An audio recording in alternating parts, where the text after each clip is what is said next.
888 கோடி ரூபாய் ஊழல், 888 கோடி ரூபாய் ஊழல் நீர்வளங்கள் துறையில அமைச்சர் KN நேரு அவர்களுடைய துறையில நடந்திருப்பதாக செக்ஷன் 66 PMLA ஆக்ட் அடிப்படையில் தமிழ்நாட்டினுடைய DGPக்கு அளித்து இதுவரை ஒரு பேச்சு மூச்சு இல்லை.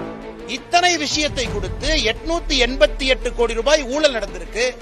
அதை பத்தி எதுவுமே பேசாம KN நேரு அவர்கள் பதில் சொல்றாங்க. இது திராவிட மாடல் ஆட்சியின் மீது பழி சுமத்துறாங்க.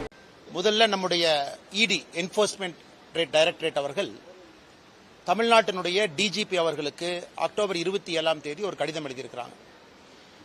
அந்த கடிதத்தினுடைய ஒரு பகுதி மக்கள் மன்றத்தில் இருக்கு.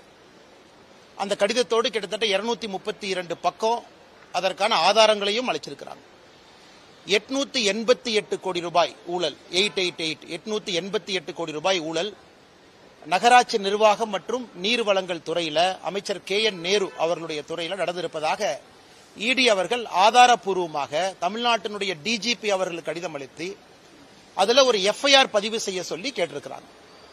நமக்கு தெரியும், இந்த prevention of money laundering act PMLA section 66 EDக்கு ஒரு தகவல் கிடைக்கிறது, வேறொரு கேஸ்ல சோதனை பண்றாங்க, அந்த கேஸ்ல இன்னொரு ஆதாரம் கிடைக்குதுன்னா செக்ஷன் 66 படி அந்த சம்பந்தப்பட்ட ஏஜென்சிக்கு அந்த ஆதாரத்தை கொடுக்க வேண்டியது EDயினுடைய கடமை.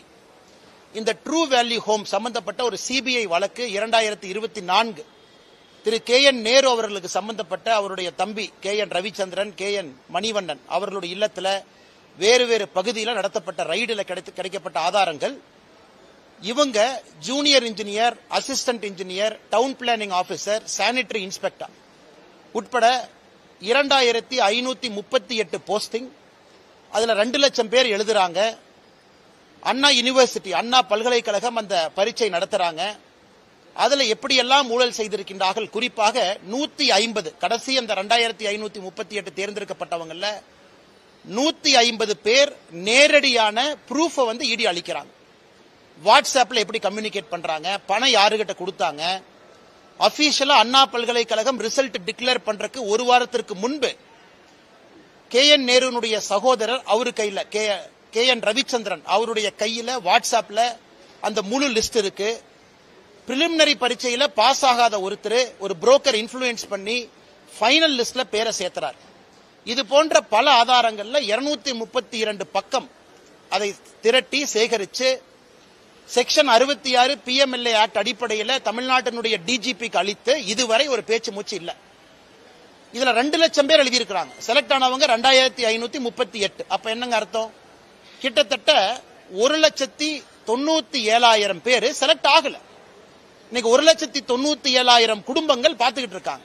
மீடியா நண்பர்களை தமிழக அரசை நியாயமான முறையில் தேர்ந்தெடுக்காம 25 லட்சத்திலிருந்து 35 லட்சம் ரூபாய் வரை பணம் வாங்கி வேறு வேறு இடத்துல புரோக்கர் மூலமாக அதை நிறைய அக்கவுண்ட் மூலமாக மணி லாண்டரிங் பண்ணிருக்கிறாங்க. இத்தனை கொடுத்தது வேறு மாநிலமா இருந்தா இந்நாள் அந்த அமைச்சர் ரிசைன் பண்ணிருக்கணும்.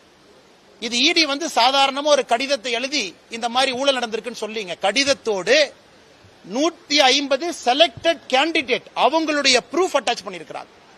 அதன் பிறகு KN Ravichandran, KN Manivannan, KN நேருனுடைய உடன் பிறந்த சகோதரர்கள் 2 பேரு, அந்த ட்ரூ வேல்யூ ஹோம்ஸ்ல பணிபுரியக்கூடிய 4 பேர், 6 பேர்த்தினுடைய வாட்ஸ்அப் மொபைல் போனுடைய டிரான்ஸ்கிரிப்ட், அவங்களுக்குள்ள என்ன பேசினாங்க, ஒரு புரோக்கர் KN ரவிச்சந்திரன் அவங்ககிட்ட பேசின ரெக்கார்டட் கால், இத்தனை விஷயத்தை கொடுத்து 888 கோடி ரூபாய் ஊழல் நடந்திருக்கு. அதை பத்தி எதுவுமே பேசாம KN நேரு அவர்கள் பதில் சொல்றாங்க. இது திராவிட மாடல் ஆட்சியின் மீது பழி சுமத்துறாங்க. அதனால் முதலமைச்சர் அவர்கள் நேரடியா இதுல உடனடியா தமிழ்நாடு DGP அவர்களை FIR போட சொல்லணும். ஏன்னா FIR போடப்பட்ட பிறகுதான் ED களத்துக்கு வர முடியும். EDயை பொறுத்தவரை ஒரு FIR இல்லாம ED தன்னுடைய விசாரணை ஆரம்பிக்க முடியாது. அதன் அடிப்படையில் தான் ED அவர்கள் செக்ஷன் 66 அடிப்படையில் ப்ரூஃப் கொடுத்து FIR போடுங்கிறாங்க. EDக்கு FIR போடுவதற்கு அதிகாரம் இல்லை. அதன் பிறகு சம்பந்தப்பட்டவர்கள் யாராக இருந்தாலும் ED நடவடிக்கை எடுக்கும். ஏன்னா அதுல மணி லாண்டரிங் நடந்திருக்கு.